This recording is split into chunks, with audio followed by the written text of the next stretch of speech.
शंकरं शंकराचार्यं केशवं बादरायणं श्रोत्रभाष्यकृतौ वन्दे भगवन्तौ पुनः पुनः।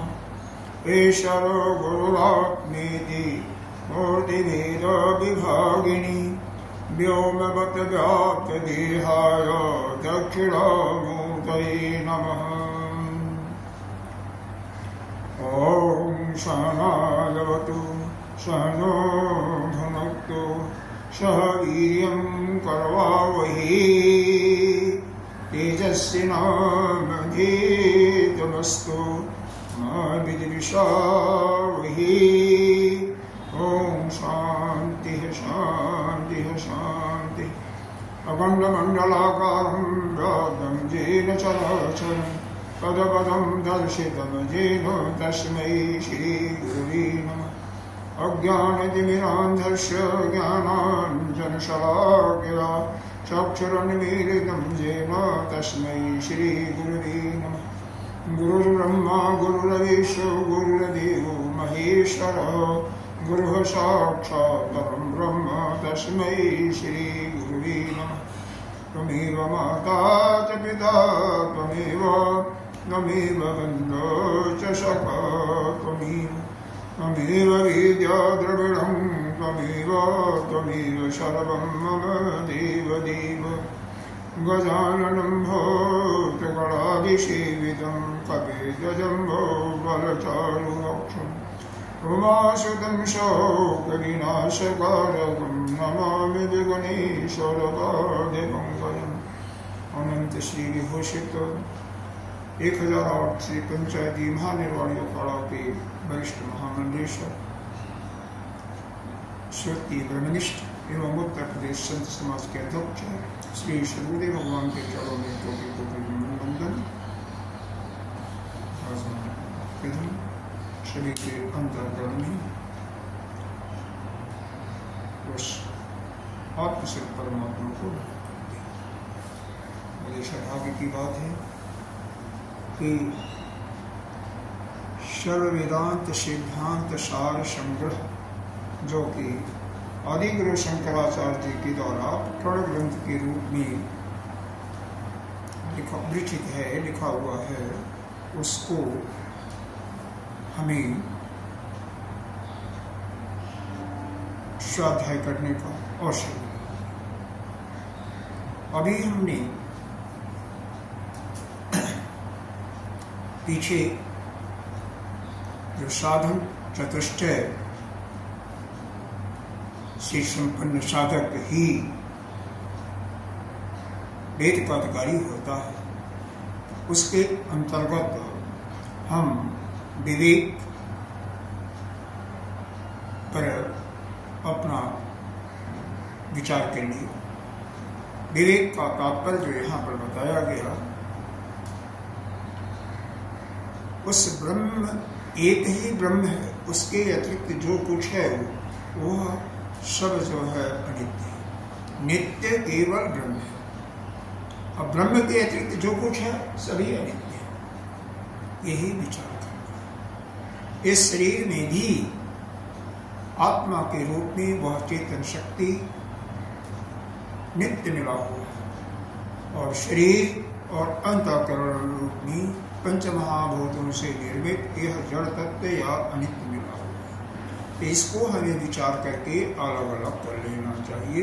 इसमें इस किसी भी प्राणी के शरीर में यह जड़ और चेतन दोनों मिले हुए हैं, तो दोनों को अलग अलग करके समझना ही विचार है, विवेक है कि कौन जो है इसमें नित्य है और कौन नित्य है। नित्य केवल एक आत्मा के रूप में वह ब्रह्म ही है, और उसके अतिरिक्त यह जो आपका कार्य रूप शरीर दिखाई दे रहा है, करण रूप इंद्रिय दिखाई दे रही है, अंतःकरण है, शरीर है। अब वैराग के अंतर्गत हमने यह विचार किया कि विचार करने पर यह मालूम होता है कि रति केड़ा यानी कामना ही मूल शत्रु है। इसका काम का यानी जो कि वह काम, क्योंकि काम से ही क्रोध पैदा होता है, क्रोध से ही लोभ मोह आदि, उससे अगर कामना की पूर्ति नहीं हुई तो क्रोध होता है, कोई विघ्न डालता है तो पूर्ति हो गई तो उससे लोभ मोह इत्यादि पैदा होती है। तो शत्रु हमारा क्या है? हमारे अंदर जो काम की वृत्ति आ जाती है, किसी भी वस्तु के भोगने की इच्छा, प्रबल इच्छा हो जाती है और उस पर हम चिंतन करने लगते हैं, और जब संकल्प अपने अंदर उसके प्रति कर लेते हैं कि हमें करना ही है, तो वह संकल्प ही मूल कारण हुआ। और दूसरा यह काम, क्योंकि काम करने का संकल्प किया तो जब तक संकल्प का और काम का उन्मूलन ठीक नहीं कर लेते, तब तक वह साधक इस ब्रह्म विद्या की तरफ आगे नहीं बढ़ सकता, अर्थात मोक्ष नहीं प्राप्त कर सकता, क्योंकि बड़ा व्यवधान यानी इसके अंदर बाधा विशेष प्रकार की बात है। फिर आगे बताया गया कि धन अगर एक साधारण पुरुष के पास धन नहीं है, निर्धर है, तो भी उस कष्टकारक ही उसका जीवन होता है, उसके लिए वह भी दुख में जीवन हो जाता है। लेकिन चिंता किसकी रहती है? केवल धन की। लेकिन यदि धन ज्यादा हो गया और वह विवेकशील पुरुष नहीं है तो क्या करेगा? वह धन से उन्मत्त हो जाता है, और धन से जब उसके अंदर उन्माद आ जाती है, उत्तमता आ जाती है, तो यह धन सभी प्रकार से दुखों का कारण बन जाता है। क्यों? अगर विचार करें आप तो धन के संग्रह करने में अर्थात उत्पादन करने में नाना प्रकार के कष्ट होते ही हैं। कष्ट के साथ साथ कुछ पाप भी होता है, नैतिक कार्य भी हो जाता है। फिर उसको संरक्षण करने में भी आपका परिश्रम अपना जाया करना पड़ता है, उसके खर्च करने में भी, और जो अविवेकशील पुरुष हैं वो तो दान करने में भी अपने को संकोचित करते हैं, उसमें भी आहार ही करते रहते हैं। तो इस प्रकार से धन के अर्जन में, संग्रह में या रक्षण में कहिए, दान में और खर्च में, व्यय में भी हर जगह कष्ट ही कष्ट है। इसलिए धन जो है होना भी और बेशुमार धन होना भी दुख का मूल कारण है, अनर्थ का मूल कारण है। इसी बात को स्पष्ट करने के लिए भगवान भाष्यकार अगला श्लोक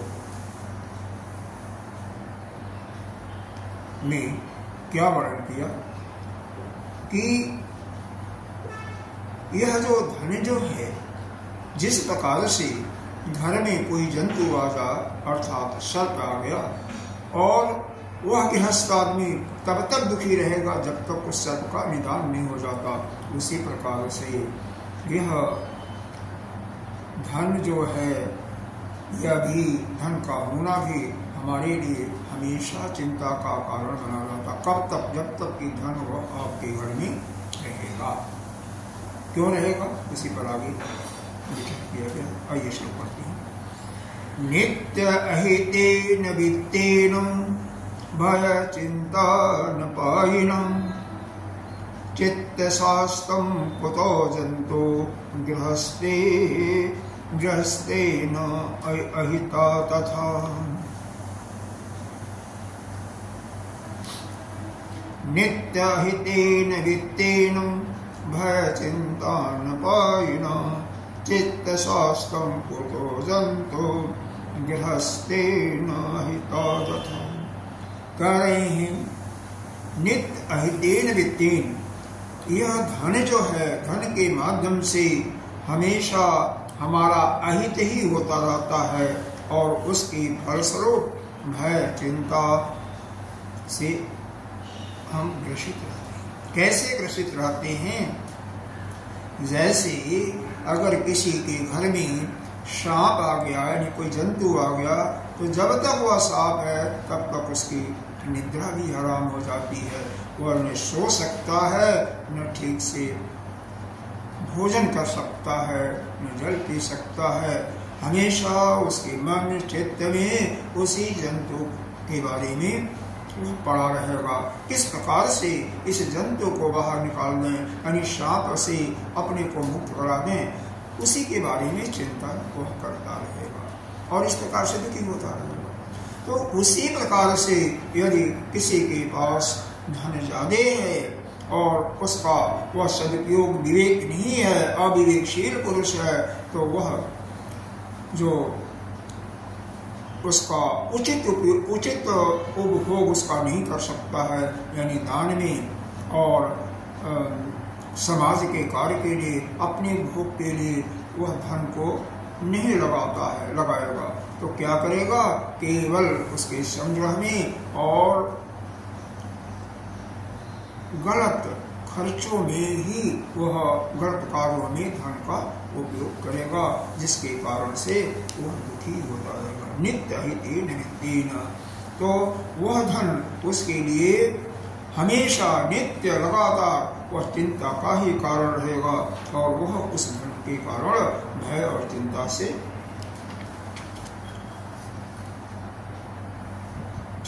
पीड़ित होगा। चित्त शास्त्रम तो कह रहे हैं यदि ऐसा कोई साधक है जिसके पास जो तो पहला अविवेकशील है, यानी अज्ञानी है, तो उसके लिए धन का होना उसके पास वह दुख का कारण है। तो यह अविवेकशील पुरुष कभी भी सुख को प्राप्त, धन के माध्यम से कभी सुख को प्राप्त नहीं कर सकता। जैसे कि घर में कोई सर्प आ जाए तो वह सुखी नहीं रह सकता। समझ में बात आ रही होगी कि धन का ज्यादा होना किसका कारण है? हमारे लिए भय चिंता और अहित का कारण है, हमारा नुकसान करता है। इसको प्राप्त करके धन को कोई भी अविवेकशील पुरुष, अज्ञानी पुरुष स्वस्थ कभी नहीं रह सकता। उस कैसे? जैसे सांप अगर घर के अंदर आ जाए तो घर का मालिक उस सांप के को किस तरह से घर से बाहर किया जाएगा, उसी चिंता में वह व्यस्त रहेगा, डरता चिंता करता हुआ खाना पीना सोना सब उसका हराम हो जाएगा। कब तक? जब तक कि वह सांप को बाहर निकल जाए। आइए अगले श्लोक में फिर भाष्कर भगवान ने क्या कहा है, अरे अपने शंकराचार्य ने क्या कहा है। अगर निर्धन आदमी है, धन नहीं है, तो कहीं भी वह चाहे जंगल हो, शहर हो, नदी का किनारा हो, पुल हो, कहीं भी सुखपूर्वक अपना निवास कर सकता है। लेकिन धनी व्यक्ति हर जगह ही दुखी दुख उठाएगा। इसी को विस्तार से बताया गया। सुनिए श्लोक, श्लोक नंबर है 82। कांतारे बिजने पुरी जनपदे शीतो निरोतो च चोरैवापि तथ एतरै नरवरैः चोक्तो वियोक्तोऽपि वा निःस्वः स्वस्थतया सुखेन वसति राधीयमाणे जनैः क्लेशत्येव धनी सदा कुलमतिभीतस्य पुत्रादपि कान्तारे विजनी पुरी जनपदे शीतौ निरतौ च चोरे वापि तथ एतरैः नरबलैः युक्तो वियोक्तविवाह न्यस्वः स्वस्थतया सुखेन वसते रागीयमाणो जनैः क्लेशत्येव धनी सदा कुलमति भीतस्य पुत्रादपि। यहाँ पर बता रही हूँ कि कांतारी, अगर कोई निर्धन व्यक्ति है तो वह निर्धन है और विवेकशील है, तो चाहे जंगल में रहे, निर्जन स्थान में रहे, किसी बस्ती में हो, शहर में हो, पुल पर हो, और ऐसा जहां पर कोई उपद्रव नहीं हो रहा वहां भी रहे,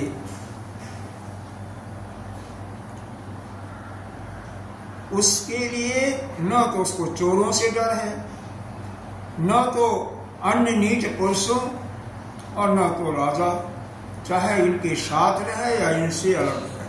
यानी कहने का तात्पर्य यह है कि अगर एक शब्द आया है निस्व, निस्व पालक निर्धन, तो वह जो निर्धन व्यक्ति चाहे जंगल में हो, चाहे बिजली मानी निर्जन स्थान में, एकांत स्थान में, पूर्व बस्ती में, जनपद शहर इत्यादि में, सेतु पुल के पास, पुल पर रहे, निरीतो ऐसा स्थान जहां पर कोई उपद्रव नहीं हो रहा, बिल्कुल शांत स्थान, तो या चोर के साथ हो, चोरई अभी तथा ये तरी मतलब नीच पुरुषों के साथ हो, या श्रेष्ठ राजाओं के पास हो, राजाओं से युक्त हो, या वियुक्त हो, या उनसे अलग हो, उनके साथ भी रहे, चाहे चोर को, नीच पुरुषों के और या राजा के साथ, या उनसे अलग हो, तो वह क्या होता, सस्त्या सुखेन वसति, वह हमेशा जो है सुख के साथ ही अपने समय को बिताता है। इंद्रियाणि और सम्मान सहित केवल अपने समय को किसी प्रकार के क्लेश को न पाता हुआ वह स्वस्थता पूर्वक अपना जीवन बिताता है। लेकिन यहाँ पर अकुलमति माने घबराता हुआ, अगर धनी व्यक्ति है तो धनी व्यक्ति को तो चोरों से भी डर है, दुष्टों से भी डर है, राजा से भी डर है कि, और सदा दुखी होता हुआ, घबराता हुआ, यहाँ तक कि पुत्रों से भी डरता है। भीतस्य पुत्रादपि, पुत्र भाई बंधु उनसे भी सदा डरता ही हुआ अपना जीवन बिताता। क्या सुंदर आया। अगर आपके पास धन नहीं है, भिक्षा मांग करके अपना साधना करते रहे, भिक्षा मांग करके अपना जीवन चल रहा है, तो ऐसा व्यक्ति चाहे निर्जन एकांत में हो, चाहे जंगल में हो, जहाँ पर शेर इत्यादि दहाड़ते हैं, पुर हो, बस्ती हो, शहर हो, पुल के किनारे हो, पुल पर हो, या निरुपद्रव अवस्था में जहाँ पर किसी प्रकार का कोई उपद्रव नहीं होता, चोरों के साथ या दुष्टों के साथ या राजा के साथ या इन तीनों से अलग भी हो, तो भी उसको किसी प्रकार का कष्ट नहीं होता, वह सम्मान पूर्वक, आदर पूर्वक स्वस्थ जीवन को व्यतीत करता है। लेकिन यदि धनी व्यक्ति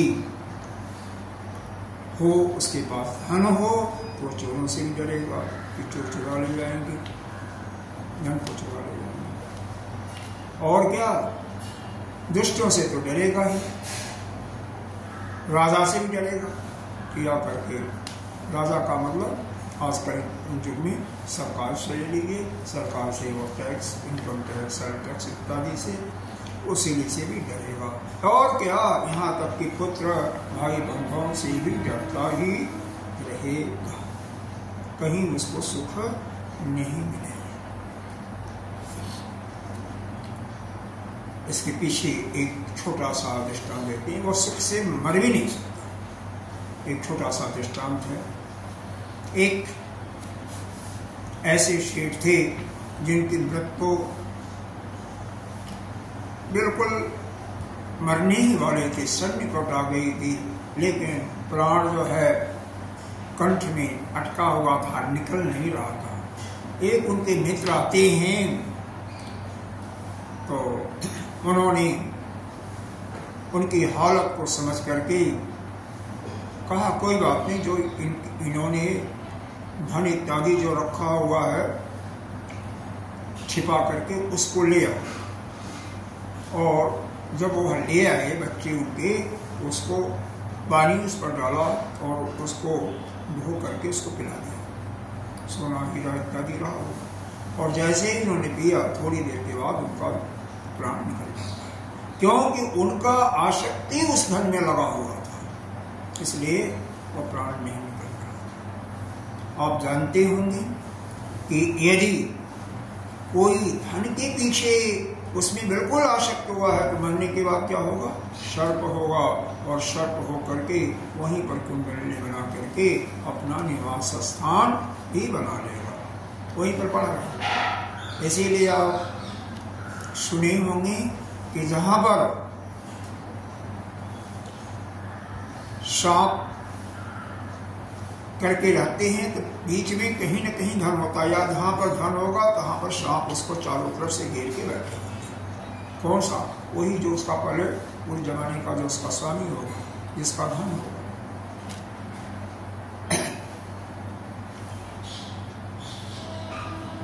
इसका भाव क्या होगा? अरे भाई, धन के उत्पन्न करने में आपने दुनिया भर का परिश्रम किया, खर्च किया, उसमें कष्ट सहा, रक्षण करने में, संग्रह करने में कष्ट सहा, खर्च करने में आपको तकलीफ हुई, और खर्च क्या, दान करने में भी आप दुखी होते रहे, दुखी मन से कुछ दान किया।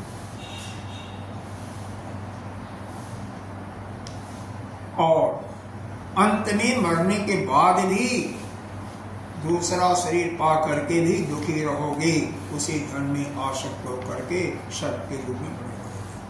तो धनी व्यक्ति को कहीं भी सुख नहीं है, लेकिन निर्धन व्यक्ति है तो कहीं भी रहे, जंगल में रहे, निर्जन स्थान में, कॉलोनी में, शहर में, कहीं भी रहे, गांव में रहे, चोरों के साथ हो, दुष्टों के साथ हो, राजा किसी से उसका कोई डर ही नहीं है, तो कहीं नहीं रह सकता, वो तो हर जगह आनंद है।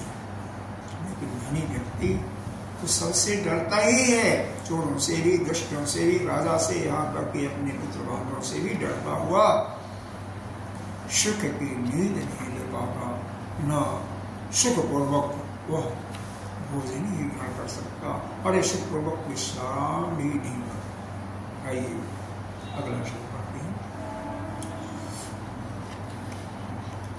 तस्मात् अनर्थस्य निदानम् अर्थः पुमर्था सिद्धि न भवेत् येनेन ततो वनान्ते निवसन्ति सन्तः सन्न्यस्य सर्वं प्रतिकूलमर्थम्। तस्मात् तस्मात् अनर्थस्य निदानार्थः पुमर्थ सिद्धि न भवति येनेन ततो वनान्ते निवसन्ति सन्तः सन्न्यस्य सर्वं प्रतिकूलार्थम्। कह रहे हैं तस्मात्, इस कारण से, निदान मतलब मूल कारण है, यह जो अर्थ है अनर्थ का मूल कारण है, यानी दुखों का मूल कारण क्या है? धन। तस्मात् अर्थ अनर्थस्य निदान, मतलब धन जो है अनर्थ का निदान मतलब मूल कारण है। और क्या? येनेन न पुरुषार्थ सिद्धि, येनेन पुरुषार्थ सिद्धि न भवति, इस धन से पुरुषार्थ की सिद्धि भी नहीं हो सकती। न येनेन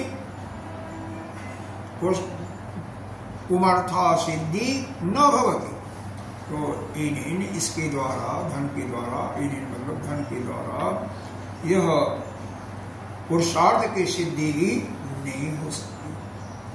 तो भाई यह दुख का जितने भी भला और जितने भी बुरी चीजें हैं उनका कारण तो धन ही है।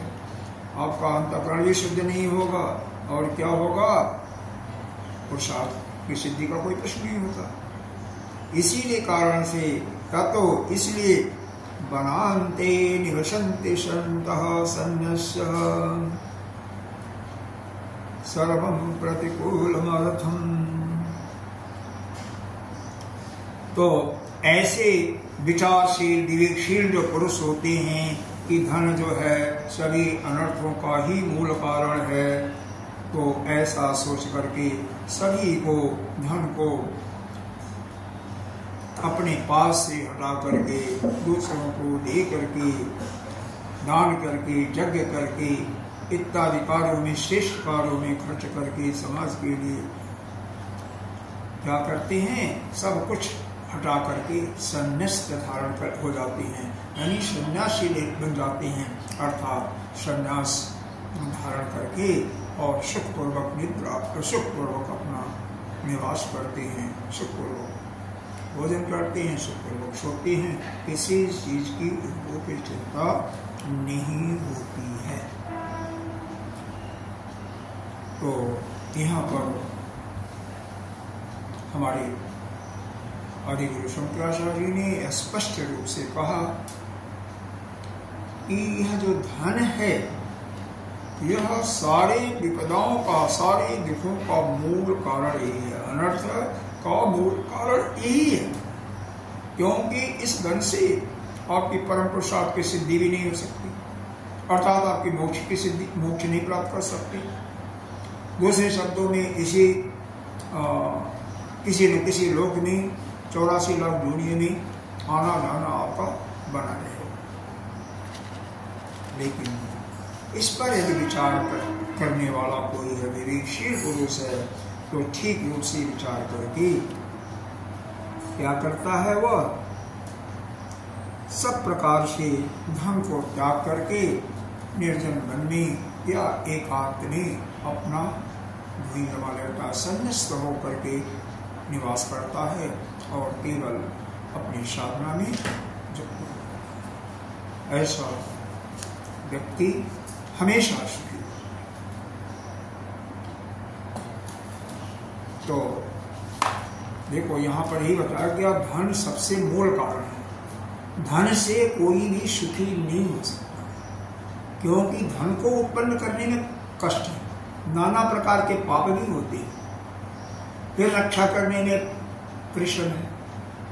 सिक्योरिटी गार्ड रखिए, खुद डरिए, चोरों से डर, दुष्ट कोई छीन ले जाएगा, राजा से डर, राजा आजकल सरकार टैक्स लेगी या करेगी। सभी अनर्थ जितने भी बुरे काम होते हैं सबका मूल कारण धन ही है। केवल विवेक करके विचारशील पुरुष जो होते हैं वही धन को बिल्कुल अपने पास से हटा करके संन्यास डाल करके एकांत स्थान में विलय करते हैं कि किसी चीज की चिंता नहीं।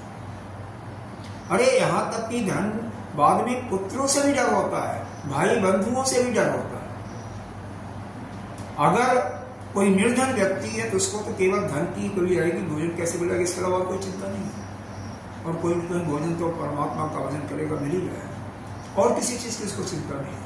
लेकिन धन जिसके पास है, यह नहीं कि मतलब खाने पीने के लिए उसके बाद नहीं है, जिसके लिए भी सुमार धन है, से लोग हमेशा दुखी रहते हैं। अरे गलत खर्चा करेंगे, उन्मत्त तो होंगे, उन्मत्त वाला होंगे, शराब पिएंगे, यह करेंगे, और पड़ोसी ने अगर अच्छा पड़ोसी ने अच्छा भवन बना दिया तो उससे ईर्ष्या करेंगे। अपने पास पड़ोसी से ज्यादा खुद समृद्ध हो गए तो घमंड आ जाएगा। हर प्रकार से मतलब दुखी दुखी, कहीं उनको सुख नहीं। सुख किसको है? जो बस मस्त रहता है, हमेशा विचार करता रहता है कि धन से हम सुखी। धन है तो भाई गौशाला खुलवा दो। हमारे यहाँ आश्रम में गुरुदेव ने 2 जगह गौशाला, 2 स्थान, मेरठ में और लखनऊ में 4 जगह भी वेदांत की मतलब गुरुकुल खुलवा दिया है।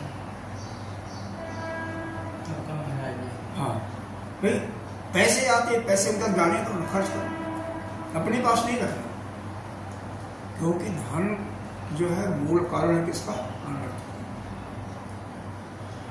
अनाथ बच्चे होते हैं, पढ़ नहीं सकते, तो वहाँ पर सब कुछ दिया जाता है, उनके भोजन का, कपड़े का, पढ़ाया भी जाता है, में शिक्षक को लाया जाता है, शिक्षकों को वेतन दिया जाता है, उनकी सेवा करने के लिए भंडारी भी होती है, उनको भी जैसे सैलरी देना ही पड़ता है, तो पूरा कुछ किया जाता है। गौशाला में काम करने के लिए दूसरे लोग होते हैं, बच्चे भी करते हैं थोड़ा बहुत, लेकिन ये है कि पूरा पैसा जो आया आता है, जितना आया अपना साफ। अरे कम से कम संडे के दिन जो संत मिल जाते हैं उनको खिलाकर, लेने से मना नहीं होता, जितना भी आए ठीक है, और फिर उसको उसी प्रकार से।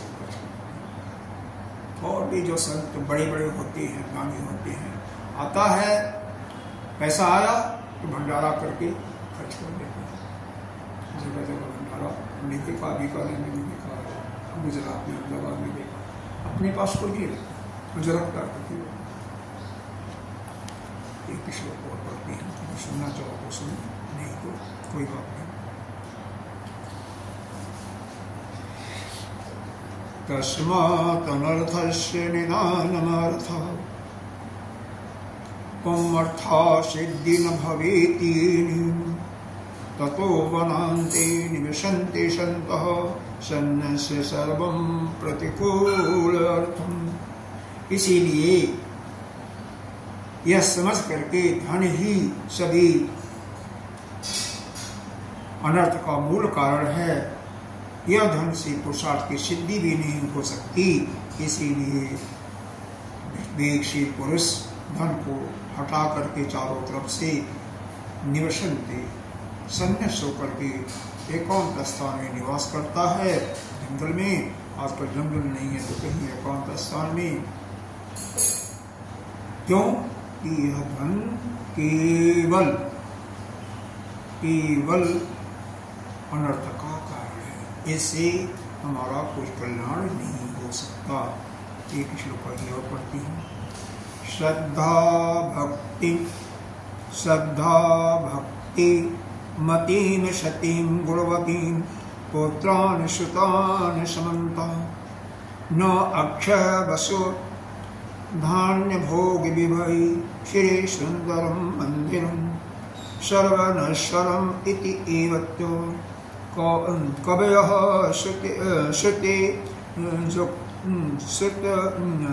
श्रुत उक्तिर्भिः जुक्तिभिः सन्नस्तन्न अपहृतु तत् सुखम इति भ्रामेन्ते दुःखार्णैः। श्रद्धा भक्तिमतीं सतीं गुणवतीं पुत्रान् शतान् सम्मता न अक्षयं वसुधान्य भोग विभवै श्री सुंदरं मंदिरं सर्वनश्वरम् इति एवत्य कवयः श्रुतिजुक्तिरभिजुक्तिभिः सन्न्यस्त अपहृतु तत् सुखम इति भ्राम्यते दुःखार्णैः। यहाँ पर शंकराचार्य ने जो विवेकशील पुरुष हैं और अविवेकशील पुरुष हैं, धन है तो अविवेकशीलों के लिए क्या होता है और विवेकशील के लिए क्या होता है। उनके लिए पहले विवेकशील पुरुष होगा तो क्या करेगा, श्रद्धा भक्ति करने वाले, उसके पास अगर पतिव्रता स्त्री भी हो, श्रद्धा भक्ति मतिम, उसकी बुद्धि भी हो, गुणवती भी हो और श्रद्धा युक्त भी हो और पति भक्त भी हो, और साथ में अब आज्ञा पालन करने वाला श्रद्धा अनुगामी पुत्र हो, सुतान अच्छा विद्वान भी हो, और क्या अक्षयम वसु धान्य भोगई, धान भोग इत्यादि की सब सामग्री भी अक्षय हो, बहुत हो, जो कि पुण्य के बल से प्राप्त हुआ, और क्या भरा हुआ परम सुंदर घर भी हो, श्री सुंदरम लक्ष्मी से युक्त हो। मंदिर का मतलब यहाँ पर मकान हो। लेकिन वह क्या करता है विवेकशील पुरुष? सर्वम नश्वरम इति एवत्य कवेह, कभी का मतलब जो विवेकशील पुरुष है सभी को नष्ट होने वाला समझ करके, कैसे श्रुति जो वेदों में कहा गया, श्रुति मतलब वेदों में जो कहा गया स्मृति यानी युक्तियों के द्वारा सिद्ध करके वह क्या करता है? संन्यास धारण कर लेता है, संन्यास धारण करके अपना सुखी जीवन जीता। और अपने जो अविवेकशील पुरुष है तत् सुखम इति, कि यह धन से सुख मिलेगा, और ऐसा भ्रम में पड़ करके नाना प्रकार के दुखों को ही भोगता है, और उसके अलावा उसे कुछ प्रसाद में नहीं मिलता।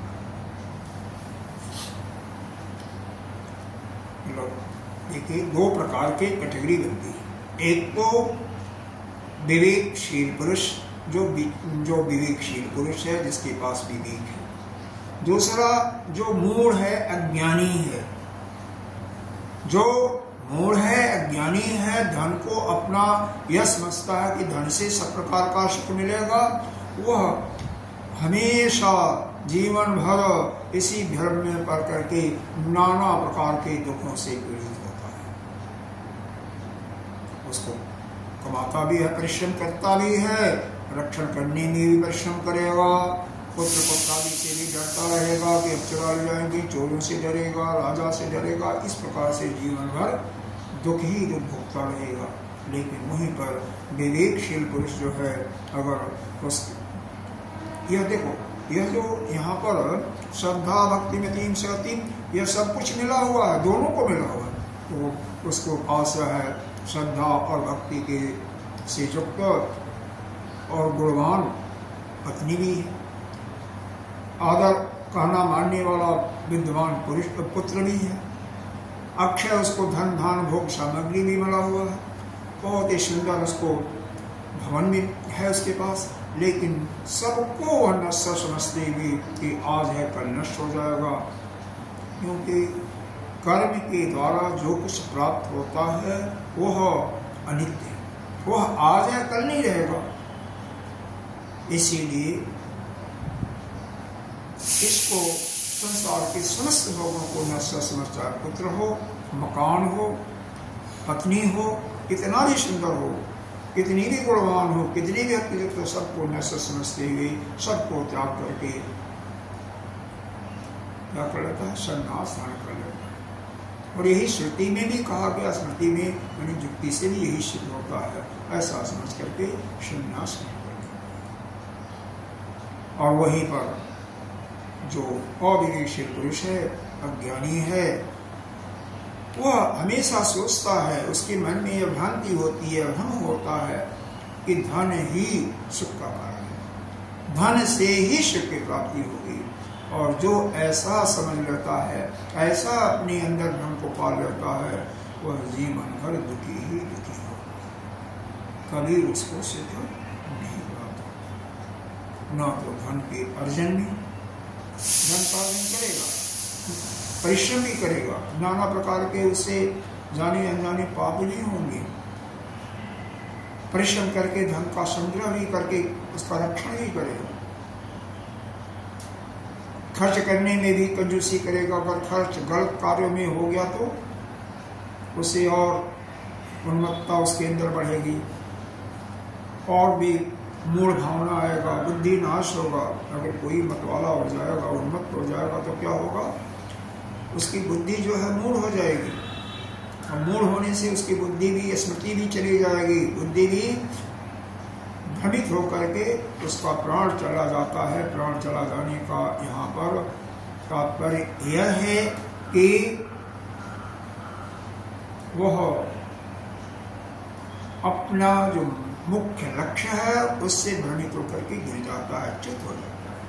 अर्थात वह जो उसका परम उद्देश्य मोक्ष की प्राप्ति है, उससे वह विचलित होकर के इसी दुखालय संसार में 84 लाख आता और जाता रहता है और केवल दुख ही दुख उठाता है। दुख के सिवा उसके पास अन्य कुछ भी नहीं है। यह है धन है तो अविवेकी पुरुष उसको किस प्रकार से दुखी होता है और विवेकी पुरुष किस प्रकार से उसी धन को प्राप्त करके सुखी महसूस करता आदमी को, क्योंकि वह सबको नश्वर समझ करके सुखी विवेकशील पुरुष सबको लाभ देता है और जीवन। अविवेकी पुरुष भ्रम में रहता है कि नहीं इससे सुख मिलेगा, मिलता का कुछ नहीं है, अंत में दुखी ही होता है। ये संसार में व्यवहारिक जीवन में जो कुछ हो रहा है इसको देख करके हमें अपने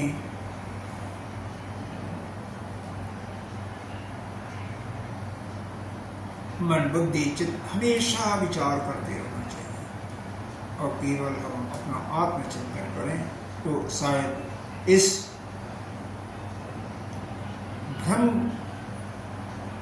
बस जो हम धन को अच्छा मान बैठते हैं वह भ्रम हमारे अंदर से निकल जाए। सोचें, देखें कौन ऐसा हुआ है कि धन से सुखी हुआ, कौन ऐसा धन पा करके जो कि मुक्त हुआ है, जिसका हृदय अंतःकरण शुद्ध हुआ, अर्थात किसी पर नहीं हुआ। धन को पा करके कोई धन से सुखी न हो सकता है, न कोई धन से मुक्त हो सकता है।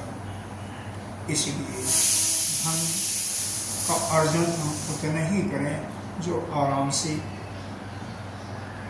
गुजारे के जो हो जाता है, ज़्यादा उसके पीछे नहीं पड़ना चाहिए। भगवान ने जितना दिया है उसी में हमें संतुष्ट रहना चाहिए। और इस प्रकार से आज का सत्संग यहाँ पर विराम रहता है। ओम पूर्णमदः पूर्णमिदं पूर्णात् पूर्णस्य उच्यते पूर्णस्य पूर्णमादाय पूर्णमेवावशिष्यते। शांति शांति शांति।